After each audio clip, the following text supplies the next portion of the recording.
আজকে কোথায় আসছি বলেন তো সবাই, দেখি কে কে বলতে পারেন। তো যাই হোক, আজকে চলে আসছি মেলায়। আর এই মেলাটা হচ্ছে কিন্তু গাজীপুর কাপাসিয়া কপালসরে মেলা হচ্ছে। তো অনেক বড় এই মেলা হচ্ছে, 15 দিন ব্যাপী থাকবে এই মেলাটা। তো আজকে 3 দিন যাবৎ হচ্ছে। তো সবাই মিলে চলে আসছি মেলাতে, আর একটু ঘোরাঘুরি করতেছি, সব কিছু দেখতেছি। অনেক কিছুই উঠলো এখানে, নৌকা, চরকি, ঘোড়া, তারপর হচ্ছে ট্রেন, বাচ্চাদের খেলার আরও অনেক রাইডগুলো এগুলো আছে।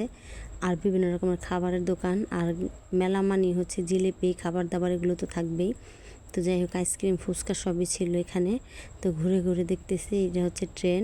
আর এখানে যে কফি আর এগুলো কি বিক্রি করতেছে আমি সত্যি কতটা ভালো করে দেখি নাই।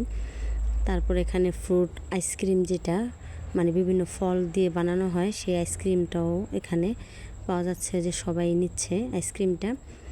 আর হচ্ছে আমরা ওইদিকে এবার জিলিপির দোকানে চলে আসছি, কারণ জিলিপি নিব সেজন্য, বাড়ির জন্য। আর এখানে গরম গরম জিলিপি ভাজা হচ্ছে। আর কিন্তু প্রচুর ভিড় ছিল, যেহেতু গরম গরম জিলিপি, গ্রামের মেলা মানি হচ্ছে জিলিপি, খাবার দাবার।